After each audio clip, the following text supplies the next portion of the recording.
All right, thank you for staying with us. And if you just joined us, this is Sports Tonight. You've missed out on the first part of the show, but not to worry. We were talking UEFA Champions League before we went on the break, so we'll just wrap it up now. Only a lot of near impossible tasks this week in the UEFA Champions League. Okay, I think I should ask you, can Arsenal do it? And then can Barcelona also do it? That easily, those are the two biggest games that we're looking forward to. A lot of people believe that Barcelona, yes, can do it, but for Arsenal, it looks like maybe they are even in for more trouble. Well, it might appear very impossible, Tony, but Arsenal has done achieved almost similar feats in the past. But when you look at the current squad, you might be tempted to think that it's beyond them. They played Liverpool, lost 3-1. Much as Wenger wants like there's no spine in the Arsenal team. Much as Wenger will want to deny the bus stop, but everything is pointing towards unrest in the dressing room. His best player, Sanchez, was livid when they lost to Bayern Munich the last time in the Champions League 5-1, and he didn't hide his emotion, and Wenger is not really happy about that. He played Liverpool without Sanchez, and even though he tried to say that he wanted to be more direct, I mean, the best... He brought him in later, but it was too late. The best tactics, Tony, is the one that gets you victory. Whether you play 3-5-2 or 4-4-2, if you are not winning, you are going to be under pressure. So for me, it's going to be difficult for us now. The way Bayern Munich have been playing after the first leg, has been quite phenomenal. They are on top of the Bundesliga, and their players are firing on all cylinders. So Arsenal, have a lot of work to do if they want to progress. Can Barcelona do it? I'm not going to ask you about Arsenal. Can Barcelona do it? I think they can. With the way they've been scoring goals aplenty, I think they can. The only problem is it balances itself out. Can PSG score? Yes.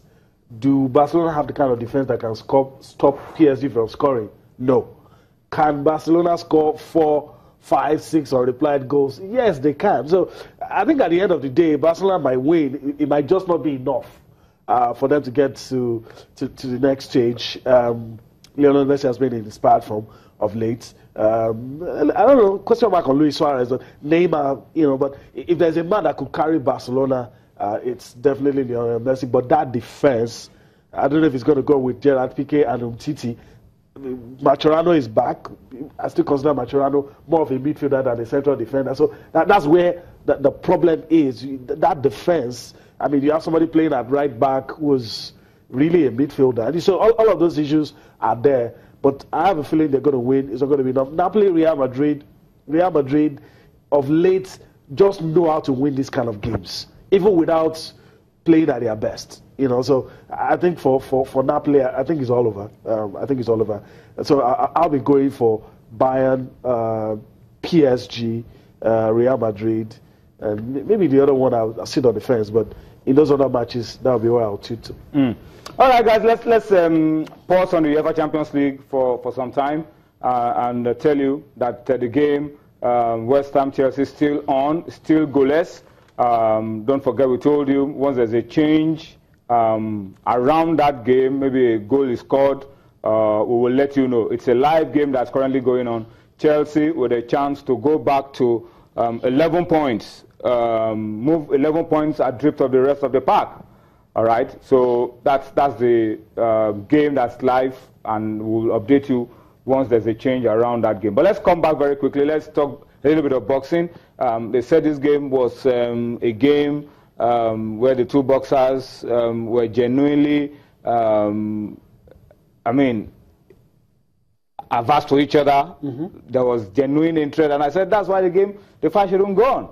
But at the end of the day, it turned out to be an anticlimax for David A, because he lost to Bellew. Well, he did. I feel sorry for him. He was made to suffer.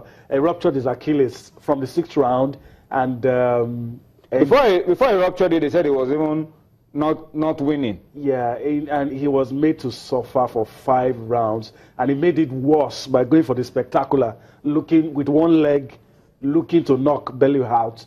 It just didn't happen. I mean, I told a lot of people that care to listen before this bout. I thought there were holes in David Hayes' preparation. He was going to awards, was going everywhere, was going on a cruise, and even at some point, the British Boxing Board of Control had to invite him because of the comments he was making. I'm going to knock this guy out. I'm going to injure him permanently. I'm going to dislocate him. I'm going to cut him up. I mean, such unprintable words, only to get to the ring and do the opposite. And do the exact opposite. And he has made Tony now a boxer that is sought after. He's made him a star. He's made him a star. We are already hearing him talking about Anthony Joshua. He's talking about... Did this guy look funny on the floor? He wasn't funny. But surprise, he said after the fight that it's surprising that there's no... I mean, he's left the hospital now. No more pains. That he's feeling okay. He's 36 now. And he said, look, guys, forget what you have seen. This kind of embarrassing defeat will not make me leave boxing. I'm still going to fight. So he wants to fight once more. And he gets 4.2 million pounds for this. Even more than the guy who won. 1.4 million pounds more than the guy who won. Than the guy who won. Sometimes only defeat can be sweeter than victory, as the case is with David A. No, I mean, for David A, he knew that I was not really prepared for this game. He's more of a showman, and he was taught some lesson. I hope he gets to prepare well for subsequent games. I want to see the best of David Hay, not the other side where he tries to put up a show. I thought he was going to relaunch his career with this, probably get a shot at fighting Joshua, but with this, nah, I doubt. It's a waste of time. Guys, let's go on a quick break now. Okay, before we go on that break, let's talk about the Super Eagles of Nigeria. Yemi, all is set now. 2 friendly games. Nigeria against Senegal, Nigeria against Burkina Faso in London.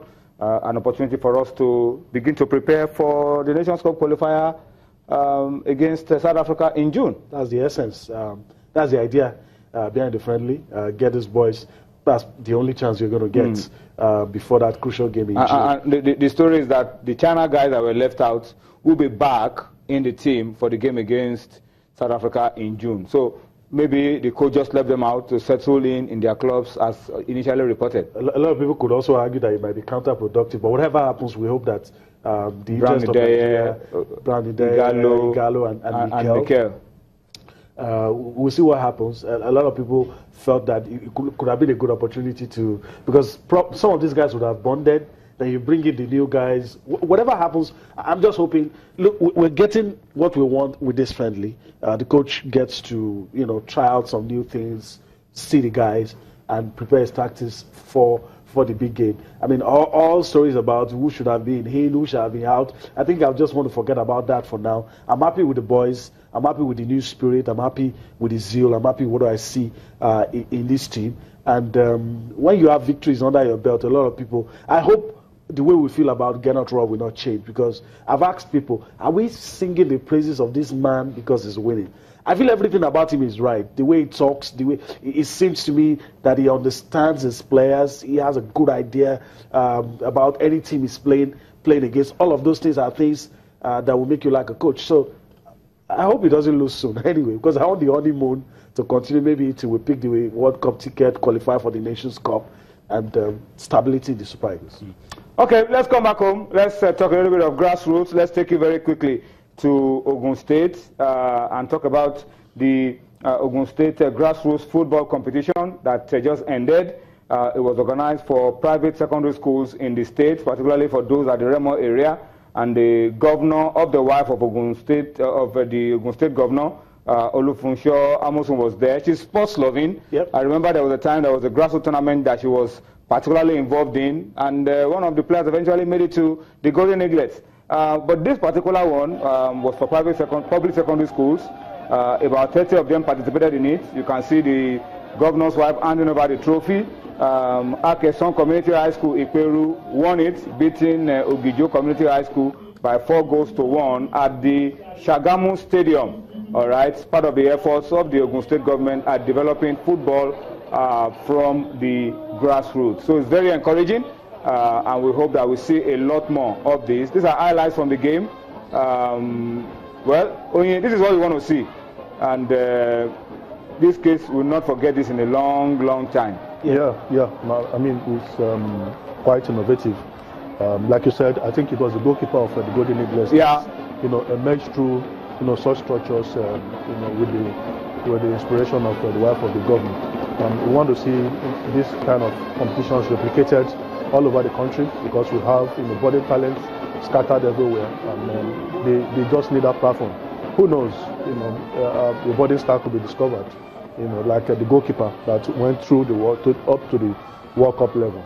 So we want this tournament to continue going, and we wish the state well, the players well, and the organizers also should continue to improve with the tournament in terms of officiating, in terms of prize money, and all round, so that these athletes. I can see the school kids having fun, enjoying themselves. Yeah. I mean, it's good that someone is thinking about the public schools. So that's really encouraging. Having a good time, dancing and enjoying the game. All right, Ogun State used to be very, very strong with youth football. We hope those days are coming back.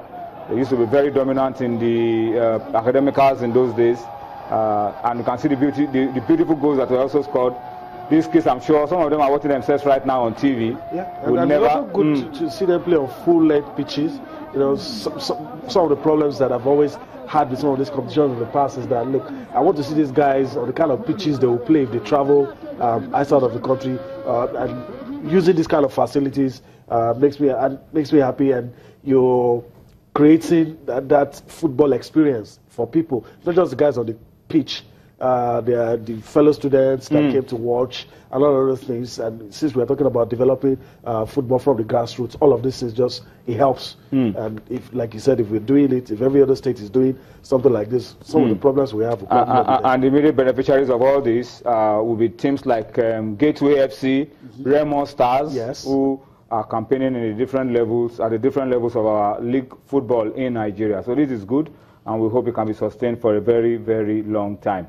Let's tell you that there's been a change to the scoreline in that game that we talked to you about at the beginning of the program. Chelsea have scored Eden Hazard with a goal after 25 minutes. All right, so that's a good one.